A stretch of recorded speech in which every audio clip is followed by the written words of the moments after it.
देखिए, जन्म कुंडली में 2 प्लैनेट होते हैं जिनको हम जानते हैं मंगल और केतु के नाम से, मार्स एंड केतु। और दोनों ही फायरी नेचर के प्लैनेट हैं। दोनों ही अपनी ज़मीन और अपनी मातृभूमि से बहुत जुड़े हुए होते हैं। इनके लिए हम हमेशा कहते हैं कि ये देशभक्त प्लैनेट्स होते हैं, मातृभूमि के भक्त होते हैं। तो जब भी ये आपकी जन्म कुंडली में कुछ ऐसे हाउसेज होते हैं जिनमें अगर इनका ट्रांजिट हो या ये उन हाउसेज को उस समय डिस्टर्ब कर रहे हो, तो जनरली ये दिक्कत करते हैं आपके वीज़ा वगैरह लगने। पासपोर्ट बनने की दिक्कत नहीं आती, वीज़ा नहीं लग पाता। वीज़ा लग भी जाए तो उसमें डॉक्यूमेंटेशन में कोई प्रॉब्लम आ जाती है। आप एयरपोर्ट तक चले जाएं, वहाँ पे कई बार आपको रोक लिया जाता है।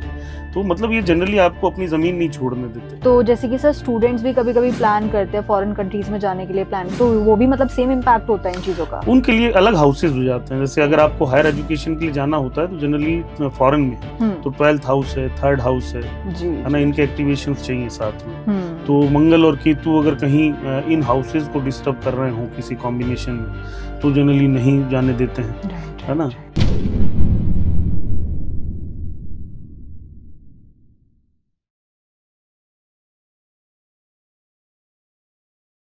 क्या आप भी लाइफ के किसी फेज में फंस गए हो? रिलेशनशिप इश्यूज हो या फैमिली प्रेशर, करियर कंफ्यूजन या हेल्थ स्ट्रगल्स, मेंटल ब्रेकडाउन्स हो या मनी स्ट्रेस, टीवीटी है आपके साथ एक ऐसी जगह जहां पर आपको गाइडेंस मिलेगी बिना किसी फिल्टर के। चाहे आपको चाहिए क्लैरिटी, हीलिंग या सही डायरेक्शन, तो हमसे जुड़िए, हमें डीएम कीजिए या फिर हमें व्हाट्सएप कीजिए 8448801064 पर।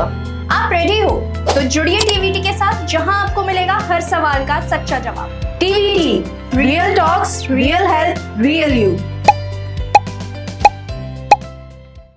Hello everyone, welcome once again at TVT. So I hope आप लोगों को हमारी वीडियोस काफी अच्छी लग रही होंगी, काफी पसंद आ रही होंगी, आपको काफी कुछ जानने को भी मिल रहा होगा। सो आज की वीडियो, आज का पॉडकास्ट सेशन भी काफी स्पेशल होने वाला है। सो वीडियो को लाइक जरूर कीजिएगा और अगर आपके कोई भी सवाल, कोई भी प्रश्न है, आप हमें कमेंट सेक्शन में बता सकते हैं। सो आज के पॉडकास्ट सेशन में जो हमारे स्पेशल गेस्ट हमारे साथ पहली बार जुड़ रहे हैं, तो उनका आज हम स्वागत करते हैं। और मैं आपको बता दूं, वो एक रिनाउंड बहुत बड़े केपी एस्ट्रोलॉजर हैं, वो वास्तु एक्सपर्ट भी हैं और कई सारी मॉडलिटीज में वो काम करते हैं। तो आज हम अपने स्पेशल गेस्ट का स्वागत करते हैं, जो कि हैं राजीव जी। तो स्वागत करते हैं उनका और उनसे हम कई सारी चीजों के बारे में चर्चा करेंगे। Thank you. जय श्री महाकाल। मेरा नाम ज्योतिषाचार्य राजीव ओझा है और मैंने ज्योतिष की फील्ड में एमए किया है, वैदिक ज्योतिष में, और वास्तु मैंने पढ़ाई की है। लाल किताब मैं पढ़ता हूँ खुद मेरे इंटरेस्ट से। केपी की मैंने मेरे गुरु से पढ़ाई की है, नाड़ी भी मैंने गुरुओं से सीखी है। और अभी ज्योतिष के क्षेत्र में, हालांकि मैंने 2008 से ज्योतिष पढ़ना शुरू किया था, लेकिन प्रोफेशनली मैंने इसको 2019 से शुरू किया। 2022 के बाद मैंने इसे एक्चुअली पूरे तरीके से फुल फ्लो में, मैं जब मार्केट में लोगों से मिला, जुड़ा, या मेरा जो प्रभाव जो लोगों से मिला जी, वो 2022 के बाद में मैंने शुरू किया है। ओके। तो राजीव सर, सबसे पहले मैं आपका तहे दिल से हमारे प्लेटफॉर्म पर स्वागत करना चाहूंगी। आप पहली बार हमारे प्लेटफॉर्म पर आए हैं, तो देखिए मैं आपसे पूछना चाहूंगी राजीव सर कि देखिए हमारे पास काफ़ी एस्ट्रोलॉजर्स आ रखे हैं, बट अगर हम केपी एस्ट्रोलॉजर्स के बारे में बात करें तो वो काफ़ी कम आए हैं। पर सबसे पहले सवाल ये उठता है कि केपी एस्ट्रोलॉजी होती क्या है? क्योंकि हम कई सारी चीज़ें सुनते हैं, जैसे कि नाड़ी हो गया, वैदिक हो गया, पर केपी एस्ट्रोलॉजी, इसका असल मतलब क्या है? सबसे पहले तो जय श्री महाकाल, और आपके शो पे मुझे इनवाइट करने के लिए बहुत बहुत धन्यवाद। देखिए, केपी ज्योतिष की वो धारा है जिसे अगर आप देखेंगे तो पूर्णतः नक्षत्रों पे और नक्षत्रों के ही सब लॉर्ड्स की एक थ्योरी होती है जी, जो नक्षत्रों का विभाजन करती चली जाती है। हर एक नक्षत्र का 9 पार्ट्स में उसमें डिवीजन होता है। मैथमेटिकल कैलकुलेशंस उसमें थोड़े ज्यादा होते हैं, इसीलिए उसका जो प्रिडिक्शन होता है वो जनरली यस और नो में और बहुत सटीक होता है। लेकिन उसको पढ़ना और उसको समझना थोड़ा डिफिकल्ट है, इसीलिए बहुत ज्यादा लोग आपको कभी भी उस फील्ड में जाते हुए नहीं दिखेंगे जी जी। और इसीलिए वो बहुत ज्यादा आपको नॉर्मली दिखेंगे नहीं ज्योतिषियों के अंदर, या ऑनलाइन सोशल मीडिया पे उसका अभी भी उतना प्रभाव नहीं आया है, क्योंकि वो थोड़ा टिपिकल है और हर एक ज्योतिषी के लिए वो नहीं बना है। केपी ज्योतिष के जो जनक थे वो कृष्णमूर्ति सर थे, और उन्होंने बहुत सुंदर उसको डिवाइड करके नक्षत्रों का डिवीजन उन्होंने 9 पार्ट्स में किया। उसके बाद में प्लेसिडस थ्योरी को अप्लाई करके, जिसके अंदर हाउसेज जो होते हैं आपकी जन्म कुंडली में, वो किस तरह से उनके डिग्रीज कम ज्यादा होते हैं, जिसकी वजह से आपके जीवन में ज्योतिष में जन्म कुंडली के प्रभाव पूरी तरह बदल जाते हैं। जनरली एक थ्योरी होती है जिसको हम होररी कहते हैं, जैसे वैदिक ज्योतिष में या बाकी सब ज्योतिष की जो शाखाएं हैं, ब्रांचेस, उनके अंदर आप प्रश्न कुंडली आपने सुना होगा, हाँ जी। वैसे ही केपी की एक धारा है जिसको हम कहते हैं होररी एस्ट्रोलॉजी। होररी। होररी एस्ट्रोलॉजी में बहुत सारी ऐसी चीजें हैं जो बहुत सटीक जवाब आपको दे सकती हैं। जैसे आपने पूछा कि मेरी जॉब कब लगेगी या मेरी शादी कब होगी, और उसमें अगर प्लेनेटरी कॉम्बिनेशन, सब लॉर्ड की जो थ्योरी है, जी। ये सब लॉर्ड जैसे डिसाइड किए जाते हैं। आजकल तो सॉफ्टवेयर हैं तो बहुत इजी है डिसाइड करना। उनकी कॉम्बिनेशंस के हिसाब से वो रिप्लाई बहुत सटीक होता है कि यस या नो।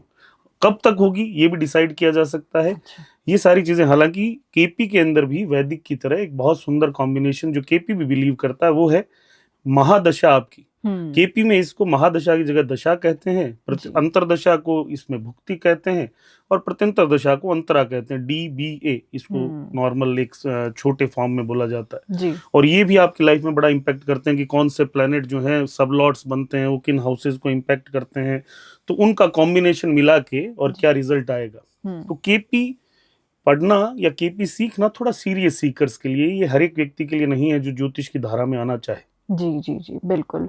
तो राजीव सर, अगर मैं आपसे पूछूं कि इतने सारे मतलब एस्ट्रोलॉजी के हमारे पार्ट्स हैं, हम पार्ट्स बोल सकते हैं इन्हें, केपी हो गया, आपका वैदिक हो गया, तो जितने भी हमारे ऑडियंस देख रहे हैं उन्हें ये भी कंफ्यूजन होती है कि कौन सा उनके लिए बेटर रहेगा ऑप्शन, तो वो हम कैसे चूज करेंगे? देखिए, एक बड़ी अच्छी बात इस पर मुझे याद आती है कि महासागर एक ही, नदियां बहुत हैं, और सभी नदियां कहीं से भी बहें वो जाती महासागर ही। वैदिक हो, नाड़ी हो, केपी हो, हस्तरेखा हो, टैरो हो, न्यूमरोलॉजी हो, या और भी बहुत सारी ब्रांचेस इसकी, ये सभी आपको अंत में अपना रिजल्ट ही बताते हैं। और आप देखेंगे कि जो भी इनके अच्छे ज्ञाता हैं, जो भी इनके अच्छे नॉलेजेबल लोग हैं, उनकी प्रिडिक्शन लगभग सेम होगी। अच्छा। कि आप अगर एक केपी एस्ट्रोलॉजर के पास गए और आपने पूछा कि मेरी जॉब कब तक लगेगी, या मेरी शादी के योग कब तक हैं, या मेरे बच्चे के योग कब तक हैं, तो आप देखेंगे कि कुछ दिनों का डिफरेंसेस आ सकता है उनके प्रिडिक्शन में, लेकिन लगभग वो एक कंबाइंड आंसर पे ही पहुंचेंगे कि हाँ इस महीने के आसपास या इस साल में ये चीजें आपके जीवन में होंगी। तो धाराएं सभी विपरीत दिशाओं से भले ही जाएं, जाती एक ही जगह, इसलिए सब इम्पोर्टेंट है। सभी को पढ़ना एक अच्छे व्यक्ति के लिए मुझे लगता है अगर वो सीरियसली पढ़ना चाहता है तब तो बहुत अच्छा है, वरना ऊपर ऊपर से किसी भी चीज का ज्ञान लेना हमेशा ही आपको भ्रमित करेगा। जी जी एग्जैक्टली सर। तो ये चीज़ें आपने काफ़ी अच्छे से बताई। इसके अलावा राजीव सर, मैं चाहूँगी कि हमारे ना ऑडियंस के भी कुछ प्रश्न होते हैं, मतलब उनके दिमाग में भी काफ़ी कन्फ्यूजन रहती है, तो उसी से रिलेटेड मैं आपसे प्रश्न पूछना चाहूँगी। अब जैसे कि आप जानते हैं कि आज के समय के जो बच्चे हैं तो उनके इस टाइम पर एग्जाम्स चल रहे हैं काफ़ी, तो मतलब बहुत सारे बच्चों को मतलब फोकस नहीं कर पाते वो अपनी पढ़ाई में, और लोगों के ये सवाल होते हैं कि अगर हमें अपनी कंसंट्रेशन लेवल और ज़्यादा बढ़ाना है तो उसके लिए कोई रेमेडी मिल सकती है उन्हें? देखिए, बहुत अच्छा सवाल। देखिए, बच्चों के कभी भी ध्यान भटकने का जो सबसे बड़ा कारण होता है वो हमारे नवग्रहों में दो प्लैनेट्स हैं, एक है चंद्रमा और एक है राहु। चंद्रमा मन सो जाता है क्योंकि चंद्रमा आपके मन पे पूरी तरह प्रभाव रखता है। राहु ये इल्यूजन है, हालांकि यही नॉलेज है और यही इल्यूजन भी है। और अगर आप देखेंगे तो ज्ञान के आगे हमेशा आपको भ्रम ही मिलेगा। जब आप उस भ्रम को पार करते हैं तब आप ज्ञान तक पहुंचते हैं। आप एक अंधेरी गुफा को पार जब करते हैं तब आपको रोशनी मिलती है। तो इन दो ग्रहों को अगर जन्म कुंडली में किसी भी तरह सही किया जाए तो मुझे ये लगता है कि आपको बैलेंस मिलता है। इसका एक बड़ा अच्छा, अगर आप रेमेडियल पार्ट में जैसे ऑडियंस अगर हमारी पूछना चाहे, आप अपने बच्चे को, एक बड़ा अच्छा क्रिस्टल आता है जिसको मैं व्हाइट टोपाज बोलता हूँ, बहुत ही सस्ता है और बहुत ही अच्छा। ये बच्चे को गले में या उंगली में पहनाना उसको हमेशा ही एकाग्रता प्रदान करता है। उसके अलावा चांदी जो होती है, अगर किसी भी बच्चे का चंद्रमा थोड़ा प्रभावित ज्यादा हो रहा हो, राहु डिस्टर्ब करता हो, गले में हमेशा उसे चांदी पहना के रखी, है ना। ये सारी रेमेडीज वो हैं जो आपको बहुत अच्छे रिजल्ट देती हैं। बहुत छोटी छोटी रेमेडी हैं। एक और रेमेडी मैं हमेशा सबको बताता हूँ, लेकिन बहुत सारे लोग उसे करने में सक्षम कभी कभी नहीं हो पाते, कि आप अपने बच्चे को सिल्वर प्लेट में, सिल्वर की ग्लास में खाना पानी ये जो पीता है, खाना खाता है, वो सिल्वर की प्लेट हो, कटोरी हो, उसमें अगर पॉसिबल हो तो ऐसा कर सकता है। अगर किसी व्यक्ति का राहु और चंद्रमा दोनों ही डिस्टर्ब हो रहे हो तब उस व्यक्ति को कांसे की थाली में भोजन करना, कांसे की थाली में उसको, कांसे की ग्लास में पानी पीना, ये हमेशा उसके लिए बहुत बेटर रिएक्ट करता है। तो करके देखिए, और ये बहुत सिंपल और बहुत पावरफुल रेमेडीज हैं, लेकिन एक दिन में नहीं होगा। 43 डेज एटलीस्ट किसी भी चीज को जब आप फॉलो करते हैं तब उसका एक रिदम बनता है, वो एक चक्र बनता है, तो उतना करना ही चाहिए। जी जी जी जी जी। अभी जैसे सर आप धातुओं के बारे में बात कर रहे हैं, तो इसी से मेरा ये भी प्रश्न आता है कि ना हम ये भी सुनते हैं कि अक्सर ऐसे लोग जिनका मतलब लो कॉन्फिडेंस है, इमोशनल स्टेबिलिटी नहीं है, तो अलग अलग हमें रेमेडी सुनने को मिलती है कि भाई आप सोने का धातु, सोने की बाली पहन सकते हो, और ऐसी कई सारी चीजें हम सुनते हैं। तो ये क्या मतलब हमारे लिए असल में वर्क करती हैं? देखिए, जितनी धातुएं इस धरती की माइंस में है ना, जी। उतनी ही धातुएं आपके शरीर में है। वो सोना बहुत छोटे से पार्ट में आपके शरीर में भी है, वो चांदी आपके शरीर में भी है, वो तांबा, वो कॉपर, वो ब्रास, सारी धातु, हर एक धातु आपके शरीर में है। कोई ऐसी धातु नहीं जो इस धरती पे हो और आप में ना हो। जब भी आपका कॉन्फिडेंस लो होता है, यानी आपके शरीर का फायर एनर्जी, देखिए हमारी जो नाभि होती है ना, इसको सूर्य कंट्रोल करता है। इसके अंदर एक फायर जलती है जिसको हम कहते हैं जठराग्नि, है ना। जठराग्नि जो होती है वो सन को इंडिकेट करती है। उसमें नाभिक के विखंडन होते हैं, एटॉमिक, जैसे एटॉमिक जो ब्लास्ट होते हैं ना, उस तरह का ब्लास्ट होता है उसमें हमेशा। उसकी जो फायर होती है वो खाना पचाती है, वो हमें प्राण एक चीज होती है, अगर आपने सुना हो 5 तरह के प्राण होते हैं, उनमें से एक प्राण होता है जो नाभि से एक्टिवेट होता है। इसको मणिपुर चक्र भी कहते हैं। इसको एक्टिवेट करने के लिए, आपके कॉन्फिडेंस को बढ़ाने के लिए, वो फियरी एनर्जी आपकी एनहेंस करने के लिए, आपके चेहरे पे तेज हो, कॉन्फिडेंस हो, उसके लिए जनरली हम गोल्ड को धारण करने के लिए बोलते हैं। गोल्ड जो धातु है ये कहीं ना कहीं सूर्य की भी है, गुरु भी इसको इंडिकेट करते हैं, और इसका मार्स से भी कनेक्शन बनता है, जिसकी वजह से आपका कॉन्फिडेंस, आपकी लीडरशिप पावर, आपका अग्रेशन, ये सारी चीजें जो है आपके अंदर आती है। तो आप एक डिसीजन मेकर बनते हैं जी। आप लोगों के सामने बोल्डली जाके बोल पाते हैं। जिसका भी सूर्य अच्छा होगा वो बोलने में कभी घबराएगा नहीं, बिल्कुल, वो कॉन्फिडेंटली रिएक्ट करता है, वो रिस्क टेकर होता है जी। और ऐसे ही लोग जीवन में आगे बढ़ते हैं। तो सोने की बालियां कान में पहनना, हमारे कानों में यहाँ पे इस जगह पे जो कुंडल धारण किए जाते हैं या सोना पहनते हैं, ये जितना प्योर होगा वो ज्यादा इफेक्ट क्यों करता है कि हमारे शरीर के जो बैलेंसिंग नर्व्स होते हैं वो हमारे ईयर से डायरेक्टली कनेक्टेड होते हैं जी। तो ये हमें बैलेंस करते हैं, फोकस होता है, तो हम अच्छा रिएक्ट कर पाते हैं, हम इनडिसिसिवनेस की सिचुएशन से बाहर आते हैं और डिसीजन ले पाते हैं, कॉन्फिडेंट होते हैं हम अंदर से, हमारा जो है आत्मविश्वास स्ट्रांग होता है। तो सबको पहनना चाहिए। पहले अगर आप देखें तो 16 संस्कार जो हमारे सनातन में कहे गए हैं, उनमें से एक संस्कार है कर्णवेद। हालांकि आजकल महिलाएं तो करती हैं, ज्यादातर पुरुषों ने इसे छोड़ दिया है। सबको करना चाहिए, सबको पहनना चाहिए, बहुत जरूरी चीज है। बिल्कुल बिल्कुल। और सर मैं ये भी आपसे पर्सनली सवाल पूछना चाहूँगी, जैसे कि कई सारे लोग हैं जिनको मतलब काफ़ी दिक्कतें होती है, जैसे कि क्रोनिक बैक पेन की हम बात करें, कुछ लोगों को स्ट्रेस एंजाइटी, मेरे को भी बहुत ज़्यादा होती है किसी किसी टाइम पर। तो उस समय में मतलब आप बता सकते हैं कि हमारे लिए कौन सी चीज़ बेस्ट रहेगी इस चीज़ को अगर हमें मैनेज करना है तो? देखिए, सबसे पहली बात तो कि अगर आपको क्रोनिक बैक पेन है या आपको स्ट्रेस बहुत ज़्यादा होती है, तो सिंपल सी बात है, कहीं ना कहीं आपकी जन्म कुंडली से अगर मैं जोड़ूंगा ग्रहों की, मैं हाउसेस की बात नहीं कर रहा, जन्म कुंडली को ज़्यादा डीप पार्ट हो जाएगा जी। अगर मैं मोटा मोटी इसको समझूं तो जो प्लैनेट्स हैं, प्लैनेट्स कौन से डिस्टर्ब कर रहे हैं, तो शनि और केतु। और ये दोनों जब डिस्टर्ब करते हैं तो चंद्रमा अपने आप ही डिस्टर्ब होने लगता है, क्योंकि जब आपका शरीर सही नहीं होता ना, तो आपका मन भी सही नहीं हो सकता। तो शनि और केतु को सही करना चाहिए। अब शनि और केतु को सही करने के लिए क्या क्या किया जा सकता है, तो आप अपने शरीर पे गोल्ड हमेशा पहन के रखिए। जैसा हमने, आप अपने गले में गोल्ड की चेन पहनी। मैं आपको बता रहा हूँ, जिसको भी कमर में दर्द है, और मैं आपकी ऑडियंस के लिए आज ये बात यहाँ कह के जा रहा हूँ, जो भी लोग कमर दर्द से परेशान है, उनको हमेशा अपने गले में सोने की चेन पहननी चाहिए।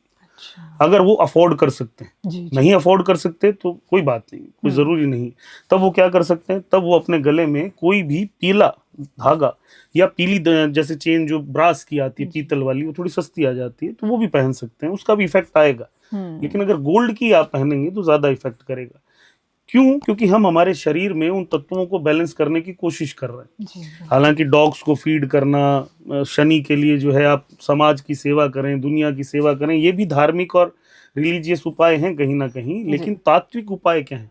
तात्विक उपाय सबसे बड़ा, शरीर पे उन धातुओं को एक्टिवेशन में लाना और अपनी प्राण वायु, अपान, व्यान, उदान, समान, इन सब वायुओं को बैलेंस करना, ताकि हमारे शरीर की एनर्जी जो है बैलेंस हो, हमारी रीढ़ की हड्डी जो है सही तरीके से उस एनर्जी को ऊपर बढ़ा पाए। क्योंकि दिक्कतें इसी वजह से आती हैं कि वहां पे कोई डिस्टर्बेंस है। बिल्कुल सर। तो जब हम उसके बीच की ब्लॉकेजेस को खोलते हैं तब ये चीजें ठीक होती हैं। हालांकि इसके लिए आप मेडिकल एडवाइस देखिए हमेशा जरूरी होती है। किसी को क्रोनिक बैक पेन है और वो बहुत ज्यादा है, तो सिर्फ ज्योतिष नहीं, हमेशा डॉक्टर्स को सबसे पहले एडवाइस लेना चाहिए आपको, है ना। ज्योतिष अपनी जगह है, डॉक्टर अपनी जगह है, दोनों का बैलेंस बनना चाहिए। देखिए, एक चीज और यहाँ पे मैं आपको ऐड करूं कि ज्योतिष आपको ये तो बता पाएगा कि आपको प्रॉब्लम होगी या होने वाली है या हुई है, लेकिन उसकी बहुत सारे इलाज जो होते हैं वो ज्योतिष में नहीं है। वो मेडिसिन में, जैसे किसी को अगर बुखार चढ़ा है जी तो ठीक है, ज्योतिष के अंदर कोई ऐसे कॉम्बिनेशन बने होंगे कि सूर्य मंगल से मिला हो कुंडली में, सूर्य शनि से मिला हो, गुरु मंगल के या सूर्य के ऊपर से ट्रांजिट कर रहा हो, बुखार आ गया आपको उस दिन। लेकिन इसका मतलब ये नहीं कि आप दवाई नहीं खाएंगे, जी दवाई तो मेडिकल ही देगा आपको, डॉक्टर ही देगा, तो वो बिल्कुल लेना सर। अपनी जगह बहुत जरूरी है। एग्जैक्टली सर, बिल्कुल।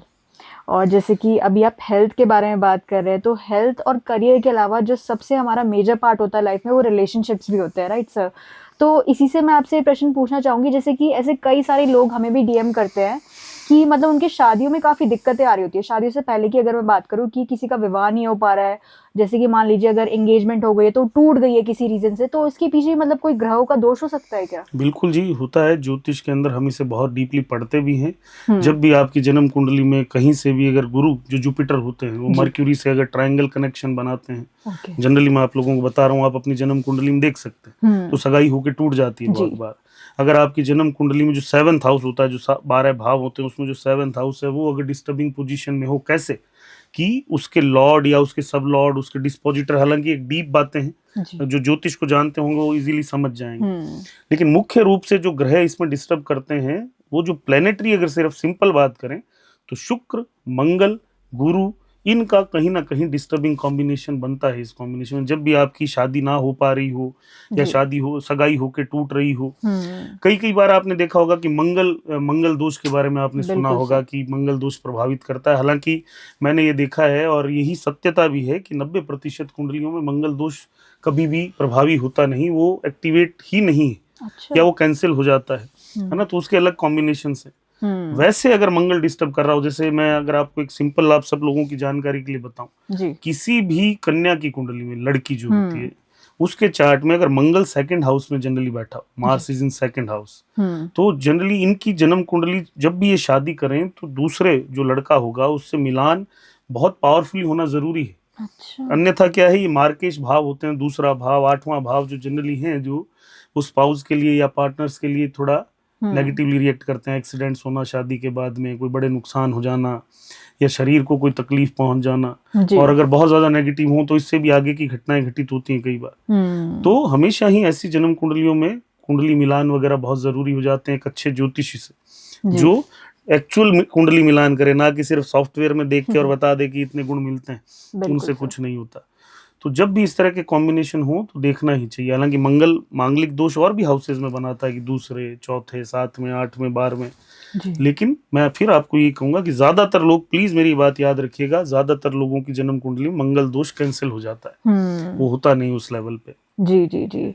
और सर बहुत सारे लोगों को ये भी मिसकंसेप्शन होता है कि अगर कोई व्यक्ति मांगलिक है तो उसको दूसरा व्यक्ति जो मांगलिक से ही शादी करनी पड़ती है, तो ये बात मतलब सही मेरे है? पास एक जन्म कुंडली है, मैं आपको बताऊं, जी। और उनकी शादी को 38 साल हो चुके हैं, अच्छा। और फीमेल मांगलिक हैं, और जो मेल है वो मांगलिक नहीं है, और बहुत अच्छे लेवल के लोग हैं, फॉरेन में रहते हैं। और कभी कभी जब उनसे बात होती है तो वो भी यही कहते हैं कि हमें हमारे पंडित जी ने कहा था कि आपका मांगलिक दोष बनता है जी। तो आपके जीवन में दिक्कतें आएंगी शादी के बाद। बोले हमने तो जीवन में कभी दिक्कतें नहीं देखी, बल्कि शादी के बाद हमने और ग्रोथ करी है। तो मैंने अभी जो आपको बताया कि ज्यादातर जन्म कुंडलियों में मांगलिक दोष कैंसिल हो जाते हैं, जी जी। होते ही नहीं एक्चुअली। हाँ, अगर रियली वो रहेंगे, अगर वो रियली एक्टिवेशन में होंगे, जी। और जन्म कुंडलियों में ज्योतिष में जो एक हमारी धारा होती है जिसको हम महादशाएं कहते हैं, हाँ जी। महादशाएं अगर वो नकारात्मक चल रही हों, वो नेगेटिव कॉम्बिनेशंस बना रही हों, तब ये दोष ज्यादा प्रभावी होते हैं। अन्यथा बिना महादशाओं के कोई भी दोष इतना जल्दी एक्टिवेशन में आता नहीं। जी जी जी जी। हाँ जी।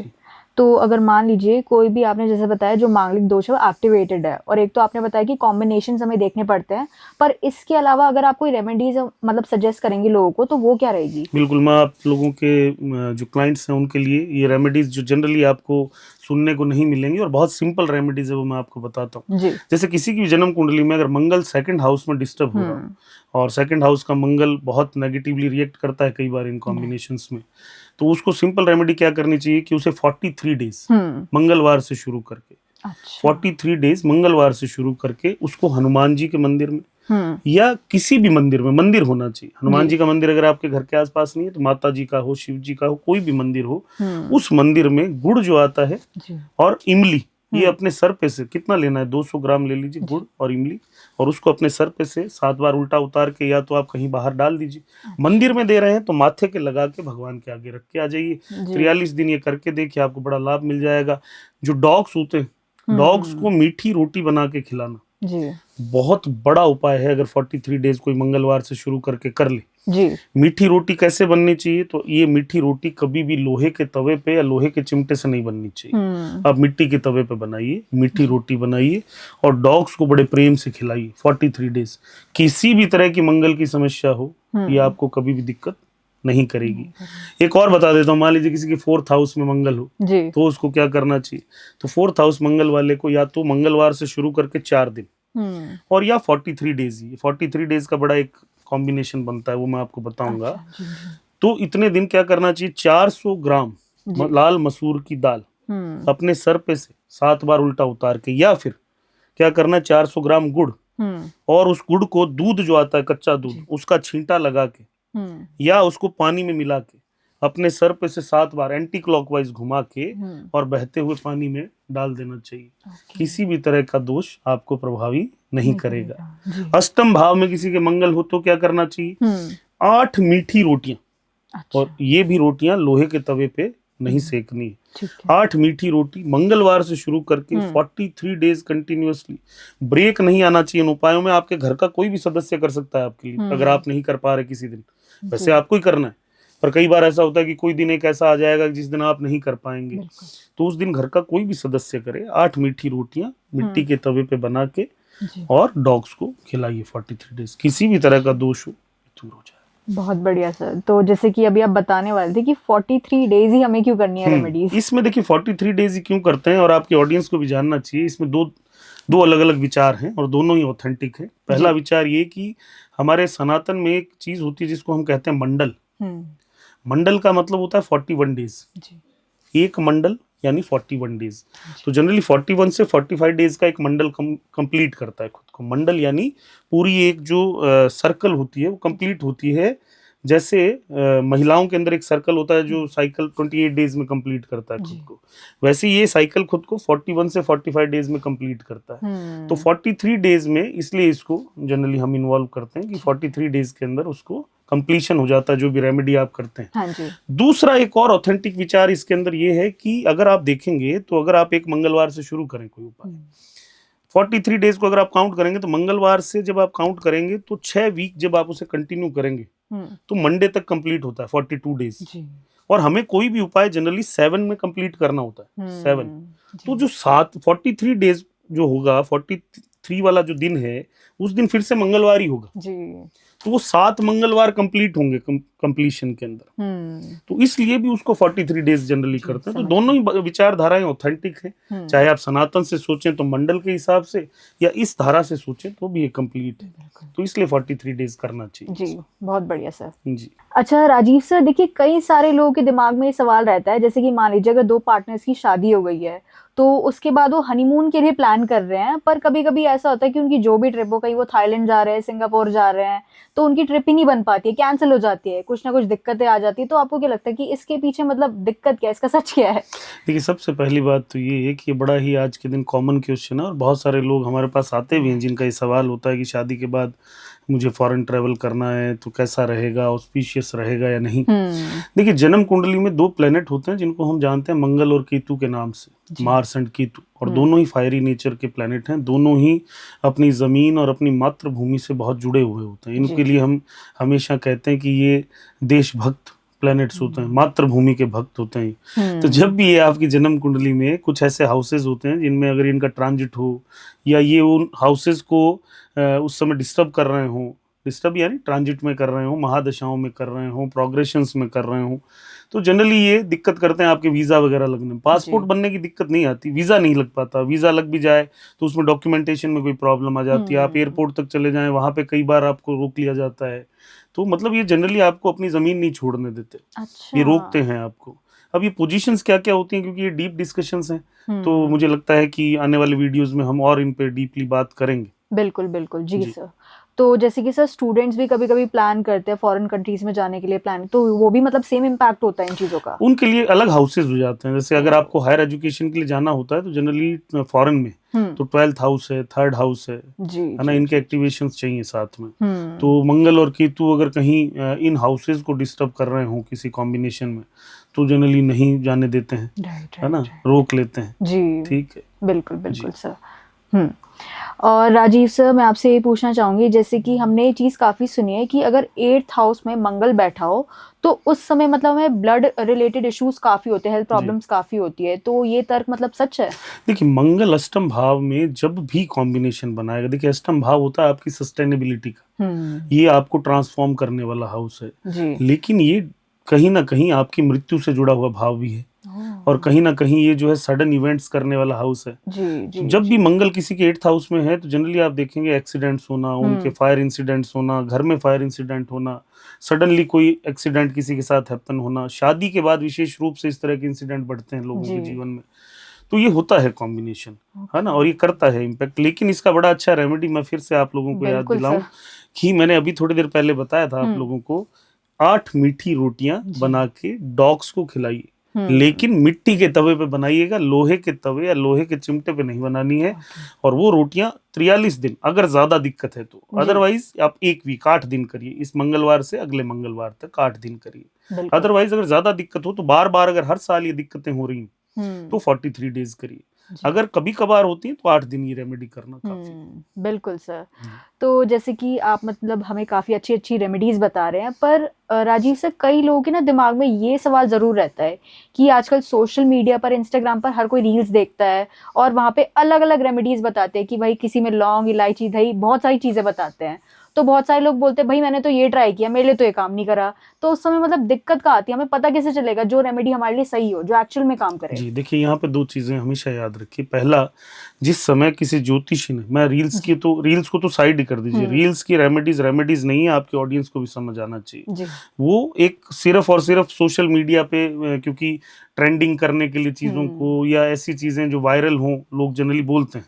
हमें करना क्या होता है, जब भी आप किसी एक ऑथेंटिक या अच्छे एस्ट्रोलॉजर के पास जब जाएंगे ना, तो वो आपको हमेशा ये बोलेंगे कि ये महादशा आपकी चल रही है या ये अंतरदशाएं आपकी चल रही हैं, ये समय आपके लिए फेवरेबल है, अनफेवरेबल है। तो वो जो रेमेडीज आपको बताएंगे वो उन प्लैनेट्स को या तो सही करने के लिए होंगी या एनहेंस करने के लिए होंगी। तो जब भी आप कोई भी रेमेडी करते हैं, 2 चीजें हमेशा याद रखिए। अगर आपकी महादशा, अंतरदशा या प्रत्यंतर दशा आपके फेवर में नहीं है, यानी आपका ये कॉम्बिनेशन नहीं फेवरेबल आपके लिए, राहु आपकी जन्म कुंडली में अगर आपके 4th हाउस में ट्रांजिट कर रहा हो, लगन में ट्रांजिट कर रहा हो, 8th हाउस में ट्रांजिट कर रहा हो, तो आप जनरली देखेंगे कि आप रेमेडीज कर नहीं पाते, हो नहीं पाती आपसे। आप स्टार्ट तो कर लेंगे, कंप्लीट नहीं कर पाएंगे। तो हमेशा याद रखिए, रेमेडीज ऑथेंटिक एस्ट्रोलॉजर से पूछिए और वो आपके लिए ऑस्पिशियस टाइम में आप शुरू करिए। यानी वो प्रत्यंतर दशा या अंतरदशा देखिए जहां से आपका समय आपके फेवर में आ रहा है थोड़ा, चाहे वो कुछ ही दिन के लिए आए, तो उससे शुरू करिए। जब भी आप रेमेडीज करते हैं तो हमेशा शास्त्रों के अनुसार भी, और विशेष रूप से लाल किताब में तो बहुत अच्छे से लिखा गया है कि चतुर्थी, नवमी, चतुर्दशी के दिन से नहीं करनी चाहिए। इसका कारण ये है कि सनातन वैदिक ज्योतिष में भी आप देखें तो हमारा पंचांग ये मानता है कि ये रिक्ता तिथि है।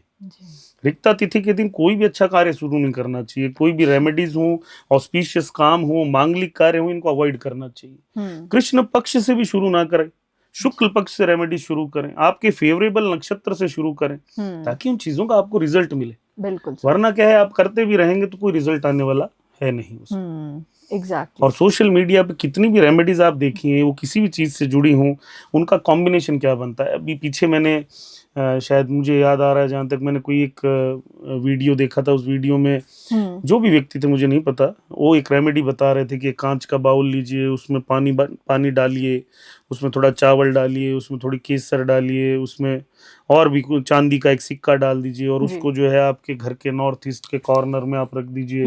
धन ही धन बढ़ने लगेगा। नहीं बढ़ेगा, बल्कि वो चावल सड़ने लगेंगे। अच्छा। वो पानी सड़ने लगेगा। और ये आपके घर में कांच का बाउल जो होता है, वो जनरली प्लेनेटरी कॉम्बिनेशंस में हमसे राहु गिनते हैं। आप उसमें जब चावल डाल रहे हैं तो वो चंद्रमा और शुक्र को कंबाइन कर रहे हैं, आप चांदी डाल रहे हैं। आप उसके अंदर जब केसर या हल्दी डाल रहे हैं तो आप गुरु को भी डाल दे रहे हैं। तो सारे ही प्लैनेट्स को आप राहु से डिस्टर्ब करवा रहे हैं। ये पैसा अब क्या होगा इस कॉम्बिनेशन में, ये जो कॉम्बिनेशन जिस भी व्यक्ति ने बनाया, अब ये क्या करेगा कि पैसा बढ़ेगा नहीं, आपको इल्यूजन क्रिएट होगा, अच्छा। है ना। और होगा क्या, आप 10,000 रुपए आपके पास आए या 10 लाख रुपए आपके पास आए, और आपने क्या किया कि वो सारा ही पैसा आपका उल्टे सीधे कार्यों में चला गया, तो आपको फायदे से ज्यादा नुकसान करने लगती हैं। तो ऐसी रेमेडीज को करने से बचना चाहिए, और जनरली ऐसी रेमेडीज अवॉइड ही करें तो ज्यादा बेटर। जी जी। तो सर मतलब इस समय में अगर लोगों को अपने घर में धन चाहिए, सुख समृद्धि चाहिए, तो उसके लिए कौन सी रेमेडी बेस्ट रहेगी फिर? देखिए, रेमेडी नहीं, मैं ये मानता हूँ कि यहाँ पे हमें कुछ एक चीजें ऑथेंटिकली समझनी चाहिए। पहला, आपकी जन्म कुंडली का जब तक आप के सेकंड हाउस, आपके 11th house, 5th house, 8th house activation में नहीं होंगे, सब लॉर्ड थ्योरी से कहिए, चाहे वैदिक के नियमों से कहिए, किसी भी महादशाओं, अंतरदशाओं, प्रत्यंतर दशाओं के कॉम्बिनेशन से कहिए, जब तक वो एक्टिवेशन में नहीं है जनरली काम होने वाला नहीं। लेकिन अगर आपको इन्हें एक्टिवेशन में लाना है तो क्या कर सकते हैं, तो सबसे बड़ा हम उनके जेमस्टोन्स पहन सकते हैं, जो ऑथेंटिक जेमस्टोन्स हो, है ना। अगर आप बहुत महंगे नहीं पहन सकते तो नॉर्मल भी आते हैं, कोई जरूरी नहीं, आप कहीं से भी ले सकते हैं, आजकल तो बहुत इजीली चीजें अवेलेबल हैं। उनको अच्छे मुहूर्त में पहनिए, एनर्जाइज करके पूरे मंत्रों के जाप के साथ।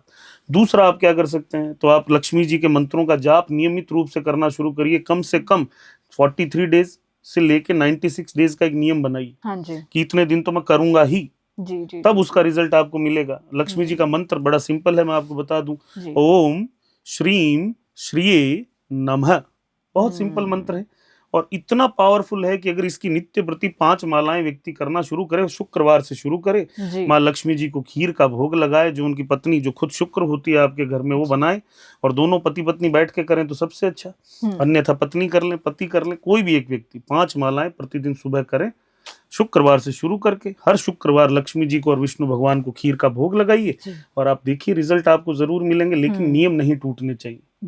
लोग करना तो चाहते हैं पर नियम नहीं निभाना चाहते। 5 मालाएं करना, क्योंकि 15-20 मिनट लगेंगे, आधा घंटा बैठना पड़ेगा, वो सुकून नहीं। आप 4 घंटे रील चला सकते हैं, लेकिन आप आधा घंटा माला नहीं कर पाएंगे, ये दिक्कत है। एग्जैक्टली सर जी, बिल्कुल। और अगर राजीव सर मैं आपसे पूछूं, जैसे कि हम देखते हैं ना कि शादी से पहले लोग कुंडली मिलान करते हैं, कि अगर 36 के 36 गुण मिल रहे हैं तो इससे उनकी कंपैटिबिलिटी हमें पता चलती है। तो मतलब ये असल में काम करते हैं, क्योंकि अगर गुण मिल भी रहे हैं और उसके बाद भी रिलेशनशिप काफी कॉम्प्लिकेटेड हो गया, लड़ाई झगड़े हो, फिर क्या होगा? देखिए, इसका सबसे बड़ा उदाहरण है, हालांकि मुझे नहीं पता कि राम जी की ऑथेंटिक कुंडली कौन सी है या सीता जी की ऑथेंटिक कुंडली कौन सी है, लेकिन जो भी चीज़ें मैंने आज तक पढ़ी हैं या देखी हैं, मैंने यही सुना है, और हमारे गुरुओं के मुंह से भी मैंने यही सुना है कि सीता जी के और राम जी के 36 के 36 गुण मिलते थे। और मुझे लगता है कि वैसा वैवाहिक जीवन आज के समय कोई भी कन्या अपने जीवन में नहीं चाहेगी, या कोई चाहती हो तो मुझे बताइए आप, है ना। कौन चाहेगा 14 वर्ष जंगल में भटकना, या कौन चाहेगा अपने जीवन में अपने सुख त्याग के जंगल में रहना? कौन चाहेगा कि मेरे बच्चे एक राजमहल की बजाय जंगल में पैदा हों, वो अपने पिता से ना मिल पाए, है ना। तो ये सब गुण मिलान वगैरह अपनी जगह ठीक है। गुण मिलान में कुछ कॉम्बिनेशंस होते हैं जिनमें नाड़ी दोष विशेष रूप से। नाड़ी दोष क्या होता है कि आपका और आपके जो पार्टनर हैं उनके नक्षत्र और उनके चरण इस तरह से हों कि, देखिए हमारे जो 27 नक्षत्र होते हैं उनको 3 पार्ट्स में हमने डिवाइड किया है। एक आदि नाड़ी होती है, एक अंत्य और एक मध्य। तो कुछ कुछ नक्षत्र उन नाड़ियों में होते हैं। तो मान लीजिए कि आपके भी नक्षत्र आदि नाड़ी में हो और आपके पार्टनर का भी नक्षत्र आदि नाड़ी में हो, इसे एक नाड़ी दोष कहते हैं। लेकिन डीपर पार्ट में जब हम जाते हैं तो हम जनरली ये बिलीव करते हैं कि ये कॉम्बिनेशन तब ज्यादा पावरफुल होता है जब आप दोनों का नक्षत्र ही एक हो जाए, तब। तो नाड़ी दोष नहीं होना चाहिए जनरली, ये थोड़ा अवॉइड करना चाहिए। उसके बाद एक होता है भकूट मिलान। भकूट मिलान मैं इसलिए बहुत जरूरी मानता हूँ किसी विवाह के लिए, क्योंकि उसमें आपके आपस का प्रेम देखते हैं। प्रेम नहीं होगा तो विवाह करके कोई मीनिंग नहीं, है ना। आप दोनों एक जीवन साथ में बिताने वाले हैं। फिर उसके बाद एक चीज होती है जिसको हम कहते हैं आपके गण कैसे हैं आपस में, आप राक्षस गण के हैं, मनुष्य गण के हैं, देव गण के हैं। तो वो कॉम्बिनेशन देखना जरूरी है, वरना आपस में लड़ाई झगड़े बहुत रहेंगे जी, है ना। तो कुछ कॉम्बिनेशन जरूरी हैं। लेकिन जन्म कुंडली का जब मिलान किया जाता है तो मैं जनरली इसको बहुत डीपली केपी के माध्यम से मैं इसमें मिलान करने की कोशिश करता हूँ कि उनके सब लॉर्ड्स, उनके मून के लॉर्ड्स, उनके 7th हाउस के लॉर्ड, सब लॉर्ड, सबका जो कॉम्बिनेशन, फिर महादशाएं जो गई वो, जो चल रही है वो, और जो आने वाली है वो भी जी। क्योंकि जीवन में ग्रोथ आएगी कि नहीं आएगी ये तो देखना पड़ेगा शादी के बाद, डिक्लाइनिंग में थोड़ी जाना है हमें। फिर प्लैनेटरी पोजीशनिंग उस समय पे जब शादी होगी वो देखना बहुत जरूरी है, क्योंकि अगर उस समय उस साल की वर्षफल की कुंडली ही खराब हो कहीं जी और तब विवाह हो जाए तो दिक्कतें बढ़ने के और चांसेस हो जाएंगे। तो जी एक डीप एनालिसिस होना बहुत ज़रूरी है और डीप एनालिसिस में समय भी लगता है और एक ऑथेंटिक एस्ट्रोलॉजर जो हैं उनके पास आपको जाना पड़ेगा। सिर्फ ये ऑनलाइन ऐप पे आप दोनों की डिटेल्स डाल के आप कुंडली मिलान करेंगे जी तो वहाँ ये दिक्कतें आएंगी। बिल्कुल बिल्कुल सर। जी। जी बहुत बढ़िया। तो राजीव सर, अब मैं आपसे ये भी चाहूंगी कि एक बार अगर आपको हमारी ऑडियंस को कोई एक मैसेज देना हो जो उनकी लाइफ में उन्हें हेल्प कर सके, तो वो मैसेज क्या होगा? देखिए, मुझे ये लगता है कि हमें तात्विक उपायों की तरफ जाना चाहिए। और तात्विक उपाय क्या है? आपके सारे प्लैनेट जो 7 के 7 प्लैनेट्स हैं और 2 राहु केतु, राहु और केतु को छोड़ के बाकी सातों के सातों आपके इस शरीर में ही, इसी में ही आपको अपने अंदर ही परिवर्तन करना है। भीतर परिवर्तन करेंगे, आप भीतर से बाहर की ओर जीना शुरू करेंगे, आपका जीवन पूरी तरह बदल जाएगा। आपको परिवर्तन क्या करना है? सूर्य के लिए सूर्य नमस्कार करना शुरू करिए, सूर्य को अर्घ्य देना शुरू करिए। चंद्रमा के लिए थोड़ी देर चुप रहिए, थोड़ी देर मौन रहिए, ध्यान करिए, मेडिटेशन करिए। बुध के लिए अपनी जुबान को कम से कम दिन में आधे घंटे के लिए चुप रखिए। गुरु के लिए अच्छी किताबें पढ़िए, अच्छी पुस्तकें पढ़िए, ज्ञान का भंडार बनिए। शुक्र के लिए अपने घर में साफ सफाई, सुगंधित माहौल, डेली नहाना, अच्छे कपड़े पहनना, अपनी पत्नी और महिलाओं का सम्मान करना। शनि के लिए जो भी आपसे निचले लेवल के लोग हों, आपके नौकर हों, आपके कर्मचारी हों, आपके घर में काम करने वाले, ऑफिस में काम करने वाले, उनका मान सम्मान करना शुरू करिए। और मंगल के लिए हमेशा डिसीजन मेकर बनिए और साथ ही अपने भाई का, अपने दोस्तों का, उनके साथ हमेशा ईमानदारी रखिए। अपने नेचर को ऐसा रखिए कि आप उनके लिए हमेशा खड़े रहें। और क्या कर सकते हैं? अपने शरीर को फिट रखिए, जिम जाइए, योगा करिए, अपने अंदर परिवर्तन करिए। ज्योतिष आपके अंदर चलती है, बाहर के उपाय तब करिए जब अंदर नहीं परिवर्तन कर पा रहे। बिल्कुल सर, बहुत बढ़िया। अच्छा राजीव सर, अगर हम राहु के बारे में बात करें तो अक्सर ना लोग राहु को फियर और कंफ्यूजन का ग्रह मानते हैं, मतलब सुन के डर जाते हैं राहु के बारे में। और इसमें हम ये भी सुनते हैं कि जो नीला रंग होता है वो राहु की एनर्जी को और भी ज्यादा बढ़ाता है, तो मतलब ये चीज सही है? देखिए, राहु इल्यूजन का और फियर का प्लेनेट इसलिए है क्योंकि आप उसे कंट्रोल नहीं कर सकते। आप अपने विचारों में नियंत्रित नहीं है। आप पूरे दिन कुछ ना कुछ सोच रहे हैं, आप ज्ञान के लेवल पे आगे नहीं बढ़ना चाहते। देखिए, राहु को 2 ही चीजें फुलफिल कर सकती हैं। पहला, बहुत ज्यादा पैसा जी। और दूसरा, बहुत ज्यादा ज्ञान। अगर इन दोनों में किसी भी एक चीज की कमी है आपके पास तो राहु कंट्रोल में आएगा नहीं। अच्छा। तो जिसके पास भी बहुत सारा पैसा नहीं हो तो उसे ज्ञान, डेली नई बुक्स पढ़िए, डेली नए इनोवेशन आइडियाज पढ़िए, नई टेक्नोलॉजीज, नई रिसर्च। ये आप और मैं जो बात कर रहे हैं, ये इंटरनेट, ये सोशल मीडिया, कौन रूल कर रहा है इनको? राहु। और इसीलिए देखिए, जिनकी भी जन्म कुंडली में राहु पावरफुल है वो कितना ग्रोथ कर रहे हैं आज के दिन। अब ये राहु फियर और कॉम्प्लेक्शन या कलर्स, जो ब्लू वाली आपने बात करी, मेरे पास एक बड़ा अच्छा एग्जांपल है। मेरे एक बहुत क्लोज व्यक्ति हैं जो मेरे साथ में ही काम भी करते हैं। और उन्होंने अपने, मुझे आज भी याद है कि उन्होंने अपने घर के साउथ वेस्ट वाली वॉल पे उन्होंने ब्लू कलर करवाया था। और उनको अच्छा लगता है वो colour. And with in a month उनके फादर की हेल्थ इतनी ज़्यादा खराब हुई थी कि उनको हार्ट से रिलेटेड बड़ी प्रॉब्लम्स देखने को मिली थी। फिर वो कलर हमने तुरंत हटवाया था, क्योंकि वास्तु में कलर कॉम्बिनेशंस बहुत ज़रूरी होते हैं। कौन सी वॉल है, कौन सी दीवार, क्या दिशाएं, हर एक चीज़, हर एक कलर आपकी लाइफ में मैटर करता है ना। क्योंकि जब हम किसी को चेक करते हैं, ऑरा चेक करते हैं, ऑरा स्कैन करते हैं, तो जनरली हम ये सारी चीज़ें देखते हैं कि कहाँ कौन सा कलर है। वास्तु में ये सारी चीज़ें देखना बहुत ज़रूरी होता है। जैसे अभी आप देखेंगे तो आपकी इस वॉल पे रेड एंड ब्लू का कॉम्बिनेशन है, तो ये डायरेक्शंस अगर इन्हें सूट करेंगी तो ये हमेशा आपको ग्रोथ देगा। और अन्यथा क्या होगा, ये आपको डिक्लाइन करने लगेगा। तो आपके लिए सूटेबल है, इसीलिए हम बैठ के इतना अच्छा पॉडकास्ट कर रहे हैं। अगर ये सूटेबल नहीं होंगे तो ये आपको दिक्कत करने लगेंगे, हेल्थ डिक्लाइन करने लगेंगे, पैसे का फ्लो डिक्लाइन होने लगेगा और मानसिक चिंताएं बढ़ने लगेंगी, है ना। बहुत सारी दिक्कतें हैं जो बढ़ती हैं। तो राहु को कंट्रोल करने के लिए एक तो कलर कॉम्प्लेक्शंस घर में जो वास्तु के हिसाब से वो सही रखना बहुत जरूरी, और दूसरा आपको ज्ञान के मार्ग पे चलना ही होगा। डेली नया कुछ पढ़िए जो बहुत डीप, और आप देखेंगे आपका राहु शांत होने लगता है। ओके जी।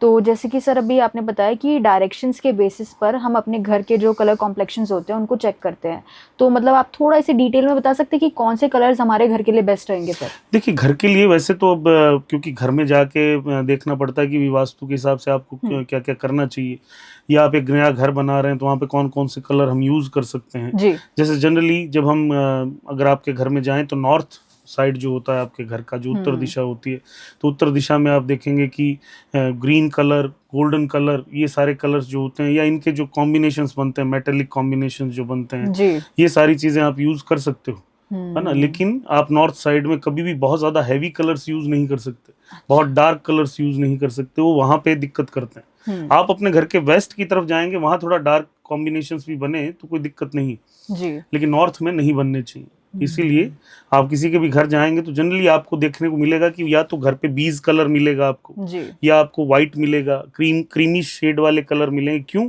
क्योंकि ये कलर जो होते हैं ये न्यूट्रल कलर्स हैं, इनको आप किसी भी डायरेक्शन में यूज करिए तो ये सब बैलेंस करते हैं। तो जब भी आपको कलर कॉम्बिनेशन समझ नहीं आए तो आप जो इन कलर्स का कॉम्बिनेशन यूज करना शुरू कर दीजिए। बीज है, ग्रे है, व्हाइट है, क्रीम है, ये हमेशा ही न्यूट्रल में होता है, तो ये पॉजिटिव नेगेटिव को बैलेंस कर लेते हैं। ओके जी। और सर इसी से मेरा क्वेश्चन एक आता है कि मतलब हाल ही में मैंने एक रील देखी थी, तो उसमें एक व्यक्ति बता रहे थे कि जो हमारे घर का बेडरूम होता है तो उसमें जो है मिरर नहीं होना चाहिए, तो मतलब ये चीज़ सही है कि असल में वहाँ पे नहीं होना चाहिए शीशा? देखिए बिल्कुल, मिरर जो होता है ना, इसको हम राहु, क्योंकि मिरर और राहु दोनों का ही काम है उस इमेज को क्रिएट करना जो है नहीं। मिरर के अंदर जो आप दिख रहे हैं आप नहीं है ना, वो आपकी शैडो हो सकती है लेकिन आप नहीं हो सकते। तो राहु का भी यही काम है, वो भी तो यही इल्यूजन क्रिएट करता है, तो मिरर भी राहु ही है। तो अगर आप अपने बिल्कुल बेड के सामने इसे लगा देंगे तो ये आपके दिमाग को डिस्टर्ब करने लगेगा। फिर दूसरा, मिरर क्या करते हैं, इन्फिनिटी को क्रिएट करते हैं जी। मिरर का कोई लिमिट नहीं होता ना, वो तो इन्फिनाइट हो जाता है फिर। करेक्ट। तो इन्फिनाइट जब वो होता है तो वो फिर एनर्जीज को डिसबैलेंस करने लगता है। तो मिरर को लगाना और किस डायरेक्शन में लगाना ये सोचना बहुत जरूरी है। और दूसरा, यहाँ पे एक बड़ी अच्छी बात मैं आपको बताऊं, आजकल आप देखेंगे लोग बड़े बड़े ओवल शेप के मिरर्स लगाते हैं अपने घरों में, ये तो पूरी तरह ही अवॉइड करने चाहिए। अगर मिरर आपको लगवाने भी हैं तो रेक्टेंगुलर शेप, स्क्वायर शेप, जो नॉर्मल जो चलते हैं वो ज्यादा बेटर है जी। ये कॉम्बिनेशंस इस तरह नहीं लगाने चाहिए। पुराने समय के में अगर देखेंगे आप बड़े बड़े महलों में जाइए, पैलेसेस में जाइए, वहां पे कांच का यूज होता था, तो बहुत टिपिकली डायरेक्शनल यूज है उसका कि कहाँ से लाइट आ रही है, उस लाइट को कैसे यूज करना है। ऐसा नहीं कि कहीं भी मिरर लगे हों। पहले के जमाने में लोग मिरर को यूज करते थे जब वो बाल वगैरह बनाते थे, महिलाएं भी, और बाद में उसको ढक के किसी डब्बे में या बॉक्स में रखा जाता था। उसको ऐसे ओपनली आजकल जैसे लगता है ऐसे नहीं लगाया जाता था। क्यों? क्योंकि मिरर एक्चुअली हमारे घर की एनर्जीज को डिस्टर्ब करते हैं। ओके जी। तो सर अगर मैं आपसे पूछूं, जैसे कि हम बेडरूम के बारे में बात करें तो सभी का मतलब एक तरीके से प्राइवेट स्पेस होता है, ज़्यादातर हम वहीं पे रहते हैं, तो अगर मैं आपसे पूछूं एक प्रॉपर बेडरूम की सेटिंग कैसे रहेगी वास्तु के अकॉर्डिंग, तो वो कैसी रहती है? देखिए, घर में रहने वाले वो लोग जो एक्चुअल घर को चला रहे हैं उनको हमेशा ही अपना बेडरूम साउथ वेस्ट में बनाना मैं हमेशा उनको प्रेफर करता हूँ। क्यों? क्योंकि it is a direction of, वहाँ पे है ना आपको बड़ा सुकून, स्टेबिलिटी आती है, उस स्टेबिलिटी की डायरेक्शन, तो वहाँ पे आपको एक सुकून आता है। आप वहाँ पे सोते हैं तो आपको नींद अच्छी आती है, है ना, आपको रिलीफ रहता है। आपके बेडरूम के कलर कॉम्बिनेशंस ऐसे होने चाहिए जो लाइट हो, तो आपके आई को, आपके मस्तिष्क को, माइंड को अंदर से रिलीफ मिले। वहाँ पे सूदिंग कोई कॉम्बिनेशन बने हो, वहाँ पे स्मेल बहुत अच्छी हो, आपकी जो बेड शीट्स हो वो ज्यादा डार्क कलर्स की ना हो, आपके जो कर्टन्स हैं वो डार्क कलर के ना हो, वहाँ पे जो पेंटिंग्स लगे, तो जैसे आप जनरली डायरेक्शनल यूज कर सकते हो, ऐसी पेंटिंग लगाएं जिनमें लव बर्ड्स हैं, राधा कृष्ण हैं, जिससे आपका आपस में बॉन्डिंग बढ़े, प्रेम जो है बढ़े। ना कि वहाँ ऐसी पेंटिंग्स लगाएं जिनमें युद्ध के कॉम्बिनेशन बने हों, लॉयन का, टाइगर का, ये सब चीजें बेडरूम के लिए ठीक नहीं होती जी। तो जब भी आप अपने बेडरूम को देखें तो इस तरह, और सबसे बढ़िया south west direction is always best. जो लोग घर को चला रहे हैं, जो लोग काम पे जाते हैं, अर्निंग करते हैं, उनका बेडरूम साउथ वेस्ट में बेस्ट रहता है जी।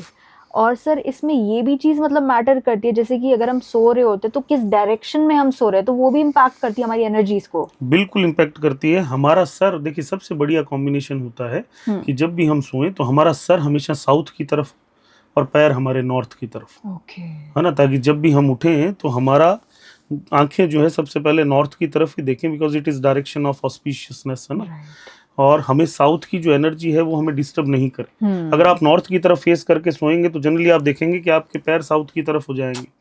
नॉर्थ पोल में एक एनर्जी जिसको ग्रेविटेशनल फोर्स कहिए, इलेक्ट्रोमैग्नेटिक फोर्स कहिए, हालांकि हमारे शरीर पे उसका कितना इफेक्ट आता है ये एक सोचने वाली बात हो सकती है, क्योंकि वो धरती के ऊपर प्रेशर डालती है। लेकिन जो भी थोड़ा बहुत इफेक्ट हम पे उसका आता है, क्योंकि इफेक्ट हम पे भी आता होगा। अगर उसका इफेक्ट नहीं होता तो हमारी हाइट कभी भी ग्रो नहीं करती, करेक्ट, हम भी बहुत छोटे रह जाते फिर। इसका मतलब वो हम पे इफेक्ट करता है। तो जब भी आप अगर नॉर्थ की तरफ सर करके सोते हो, जनरली आप देखेंगे खिंचाव बनता है। जी। वो खिंचाव धीरे धीरे आपके माइंड को डिस्टर्ब करने लगेगा, आपकी हेल्थ डिक्लाइन करने लगेगी, आप परेशान हो जाएंगे, बीमार रहने लगेंगे, नींद नहीं आएगी। जी। और जिसको भी इस बात में डाउट है, मैं तो उनको खुला कहता हूँ कि आप एक काम करिए, 1 महीने ऐसे सो के देख लीजिए, आपको खुद ही पता चल जाएगा, किसी से पूछने की जरूरत ही नहीं है, प्रैक्टिकल कर लीजिए इसको। तो हमेशा साउथ की तरफ सर करके सोइए, वो बेस्ट है। Got it sir. एंड अगर हम ऐसी मतलब फ्लैट्स और अपार्टमेंट्स के बारे में बात करें जो मतलब वास्तु अलाइन नहीं है, उनकी प्रॉपर डायरेक्शंस नहीं है, तो उस समय हमें क्या करना चाहिए? वहां पे हम 3-4 चीजें देखते हैं। पहले एयर का फ्लो, कि एयर का फ्लो किस से किस डायरेक्शन में। देखिए, अगर किसी भी प्रॉपर्टी में या किसी भी घर में, अपार्टमेंट में एयर का फ्लो अच्छा है जी, तो लगभग 50-60% वास्तु दोष वैसे ही खत्म हो जाते हैं, बनते नहीं, क्योंकि एयर का फ्लो अच्छा है।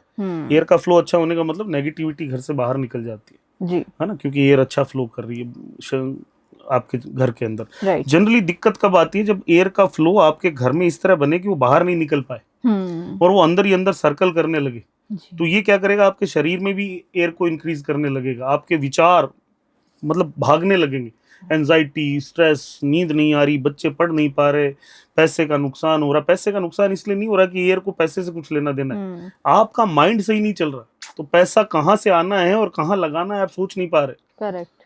आपके एक्सपेंसेस इंक्रीज होने लगेंगे, तो वो कॉम्बिनेशन भी देखना चाहिए। Okay okay. तो एयर फ्लो अगर अच्छा है तो जनरली 50% वास्तु दोष दूर हो जाते हैं। बाकी जो वास्तु दोष होते हैं उनको हम कलर कॉम्बिनेशन से या बाकी सारी चीजों से बैलेंस करते हैं। जी। तो जैसे कि सर आपने बताया कि अगर ऐसा सिनेरियो हो कि घर जो है हमारा वास्तु मतलब अलाइन ना हो, प्रॉपर डायरेक्शंस में ना हो, तो उस समय घर पर तोड़-फोड़ करना जरूरी होता है? देखिए, किसी भी घर में तोड़-फोड़ करना इतना जरूरी नहीं होता। ज्यादातर वास्तु दोषों का उपाय बिना तोड़-फोड़ के किया जा सकता है, लेकिन कुछ एक ऐसी चीजें होती हैं जिनमें बिना तोड़-फोड़ के काम नहीं चलता। अच्छा। लेकिन वो तोड़-फोड़ भी कब करनी है, जन्म कुंडली के हिसाब से देखना जरूरी होता है। महादशाएं क्या चल रही हैं, वर्षफल की जन्म कुंडली क्या कह रही है। जी। अब यहाँ पे कॉम्बिनेशन ये है कि क्या तोड़-फोड़ के बिना की जा सकती है। एयर का फ्लो सही कर दीजिए, कलर कॉम्बिनेशन सही कर दीजिए, घर का उठाव किस तरफ से और ढलान किस तरफ है उसको सही करिए। घर में जो वाटर का फ्लो हो रहा है घर के चारों तरफ या घर के अंदर से अंडरग्राउंड भी, जी। उसको अगर आप सही कर सकते हो तो चीजें सही हो जाएंगी। फायर एलिमेंट्स को बैलेंस कर दीजिए। जैसे मान लीजिए आप किसी के घर में गए और किचन बना है गलत डायरेक्शन में। राइट। अब अपार्टमेंट में ऐसा तो है नहीं कि आप किचन कहीं और बना लेंगे, वो तो वहीं रहेगा। तो हम वहां पे क्या करेंगे? हम वहां पे प्लांट्स एनर्जी को एनहांस कर सकते हैं, हम वहां पे फायर एनर्जी को एनहांस कर सकते हैं, कलर कॉम्बिनेशंस ऐसे बना सकते हैं, सिंक वगैरह जो है उनको किचन से किस तरह से दूर कर सकते हैं। तो ये जो सारे कॉम्बिनेशन बनेंगे ये उस चीज को बैलेंस करेंगे। लेकिन कुछ चीजें हैं जिनमें बिना तोड़ फोड़ के काम नहीं चलेगा। जैसे आपके घर का ब्रह्म स्थान डिस्टर्ब हो गया हो और उस पे ही आपने कुछ बना दिया, उसको हटाना ही पड़ेगा, उसको वहां रख नहीं सकते। जी। आपके घर का मेन एंट्रेंस ही पूरा गलत है, तो इसको तो हमको चेंज करना ही पड़ेगा, हमारे पास और कोई ऑप्शन है नहीं। क्यों? क्योंकि अगर इसको आप चेंज नहीं करेंगे तो ये जीवन भर की परमानेंट दिक्कत है। जी। लेकिन फिर भी कोशिश यही की जाती है कि ना किया जाए ऐसा। जैसे आपको एक सिंपल बात बताऊं कि अगर किसी के भी घर में नॉर्थ ईस्ट में टॉयलेट बाथरूम है, जी। आप टॉयलेट बाथरूम में सिर्फ नहाने वाली जगह की बात नहीं कर रहा, है ना, वहां पे अगर वो चीज है, आप कोई भी रेमेडी करते रहिए, ये हटाना ही पड़ेगा। एग्जैक्ट नॉर्थ ईस्ट में है तो कोई उपाय नहीं इसका। जी। आप कितने ही कुछ रख लीजिए वहां पे चीजें, इसका उपाय एक्चुअल है नहीं। चीजें आप रख भी देंगे, क्रिस्टल्स रख देंगे, कलर कॉम्बिनेशन एनहेंस कर देंगे, अच्छी स्मेल वहां बना देंगे, सारी चीजें कर लेंगे, लेकिन इससे वो वास्तु दोष दूर पूरा होने वाला नहीं। 10-20% फर्क आ सकता है। तो उसको तोड़ नहीं तो उसको भरवा के, उसको फिल करके, उसको कंप्लीट तो करना पड़ेगा, उसको यूज नहीं कर सकते आप। Exactly sir. जी बिल्कुल। And sir apart from this अगर हम ऑफिसेस या फिर वर्क प्लेस के बारे में बात करें तो उनका सेटअप कैसा होना चाहिए? देखिए, ऑफिसेज हो घर हो, दोनों जगह इंसान रहते हैं। राइट। आप अपना ज्यादातर समय अपने घर से ज्यादा ऑफिस में बिताते हैं। करेक्ट। एक वो व्यक्ति जो काम करता है, देखिए घर में जो लेडीज होती हैं जो वर्किंग नहीं है या जो ओल्ड एज के लोग हैं या बच्चे हैं जो पूरे दिन घर में ही रहते हैं, उन पे घर का वास्तु ज्यादा इफेक्ट करता है। आप वर्किंग हैं या आपके घर में और भी लोग होंगे जो सुबह घर से निकलते हैं रात तक ऑफिसेज में ही हैं, उन पे वास्तु का इफेक्ट ज्यादा होता है। तो उनके बैठने की डायरेक्शंस, उनकी चेयर कैसी होनी चाहिए। जैसे बॉस हो तो वो जितना साउथ में या साउथ वेस्ट में बैठेंगे उतना अच्छा है। आप अपने ऑफिस के अगर कर्मचारी को साउथ वेस्ट में बिठाने लगेंगे तो जनरली वो बॉस की तरह रिएक्ट करने लगेगा। आपके ऑफिस एरिया में जो वॉशरूम्स हैं वो अगर गलत डायरेक्शंस में है तो आपका पैसा कहाँ आया कहाँ चला गया आपको पता ही नहीं चलेगा। आप कभी गेन नहीं कर पाएंगे। नॉर्थ ईस्ट अगर डिस्टर्ब है तो आप देखेंगे कि आपको कोई नए क्लाइंट ही नहीं मिल रहे। जी जी जी। तो ये सारी चीजें देखना जरूरी होती हैं वर्किंग स्पेस में। एंड राजीव सर, एक बात मैं आपसे ये भी पूछना चाहूंगी, जैसे कि पहले हम क्रिस्टल्स के बारे में बात कर रहे थे, तो जैसे कि हम कई सारे एस्ट्रोलॉजर्स को देखते हैं, वो मालाएं धारण करते हैं, रुद्राक्ष पहनते हैं, तो ये जो क्रिस्टल्स होते हैं, रुद्राक्ष होते हैं, ये हमारे लिए मतलब सच में काम करते हैं? देखिए बिल्कुल, रुद्राक्ष हो, क्रिस्टल्स हो, जेम स्टोन्स हो, बहुत पावरफुली काम करते हैं अगर वो ऑथेंटिक हैं तो। और ऑथेंटिक कैसा पता चलेगा? कोई ह्यूमन आई कभी ऑथेंटिक डिसाइड नहीं कर सकती। राइट। एक proper lab, government certified lab का अगर सर्टिफिकेट उस चीज के साथ है, then it is only authentic. तो कभी भी आप ये ध्यान रखिए कि ऐसी लैब के सर्टिफिकेट उसके साथ में होने चाहिए। ये नहीं कि आपने कहीं से भी लिया, पहना, वो काम करेगा नहीं करेगा। ऑथेंटिक रुद्राक्ष अगर आप पहनते हैं तो आप देखेंगे कि ये हमेशा आपके शरीर की एनर्जी को सेव करता है। ये है ना, आपको प्रोटेक्ट करता है, एक तरीके का आपके चारों तरफ एक सुरक्षा चक्र बनाता है जिससे आप सेफ फील करते हैं। जेम स्टोन्स एनहेंस करते हैं आपकी एनर्जी। जिन हाउसेज से रिलेटेड जेम स्टोन्स आप पहनते हैं, जैसे किसी को वेल्थ इंक्रीज करनी है तो you are wearing gem stone of that related house, like second house wealth का, 11th हाउस इनकम का, जो 7th हाउस है वो बिजनेस का, है ना। तो उन सारे हाउसेस के कोई कॉम्बिनेशन, 10th हाउस आपके कर्मों का, तो उनसे कॉम्बिनेशन बनाते हैं। आप अगर क्रिस्टल्स पहनते हैं, क्रिस्टल्स का काम होता है आपकी एनर्जी को, आपके ऑरा को सही करना। Right sir. जैसे अभी ऑफिस की बात हम कर रहे थे, तो आप ऑफिस स्पेस में जब होते हैं तो आपकी ऑफिस टेबल को हमेशा जब आप क्लटर फ्री रखते हैं, उस पर अच्छे क्रिस्टल हो, जैसे येलो सिट्रीन है, ग्रीन एवेंचुरियन है, तो आप देखेंगे एमेथिस्ट है, ये आपके बिजनेस को, आपके ऑरा को एनहेंस करते हैं। लोग जब आपसे मिलने आएंगे तो आप देखेंगे कि वो आपको एक अलग ही तरीके से देखते हैं फिर उस समय, क्योंकि आपका ऑरा अलग दिखेगा। तो क्रिस्टल्स आपके ऑरा को एनहेंस करते हैं। जैसे आजकल पायराइट, ब्लैक ऑब्सिडियन, ये सब जो चल रहे हैं, अगर ये सही में ऑथेंटिक हैं और तब आप इन्हें पहनेंगे तो निश्चित रूप से ही आपके ऑरा को एनहेंसमेंट मिलेगा। लेकिन आप कहीं से भी कुछ भी लेके पहनेंगे, जैसे मैं कल परसों ही मार्केट मेरी फैमिली के साथ गया, मैं देख रहा हूँ कि 20 रुपए में क्रिस्टल का ब्रेसलेट मिल रहा है, तो क्रिस्टल नहीं हो सकते। कुछ तो चीज ऑथेंटिक होनी चाहिए, और हमेशा गवर्नमेंट सर्टिफाइड लैब का सर्टिफिकेट लीजिए उनसे बहुत, तब उसको पहनिए। रुद्राक्ष क्या क्या कर सकते हैं? रुद्राक्ष आपकी नेगेटिविटी को हटाता है, प्रोटेक्टिव एनर्जी बनाता है, आपको सेफ रखता है, आपके हार्ट को सेफ रखता है। जेम स्टोन्स क्या करते हैं? Related to that particular houses जो आप पहनते हैं, चाहे वो शादी है, ब्याह है, पैसा है, पार्टनर है, भाग्य है, जो आप पहनेंगे वो उस चीज को एनहेंस करेगा अगर वो एक्चुअल है। और क्रिस्टल्स आपके ऑरा को एनहेंस करते हैं, ये आपको, आपकी पर्सनैलिटी को एनहेंस करते हैं। तो जो भी आप पहनेंगे ये सारी चीजें काम करती हैं। आप सभी का वीडियो को देखने के लिए धन्यवाद। और अगर आप मुझसे जुड़ना चाहते हैं, मुझसे कांटेक्ट करना चाहते हैं, तो स्क्रीन पे मेरी डिटेल्स दी गई हैं।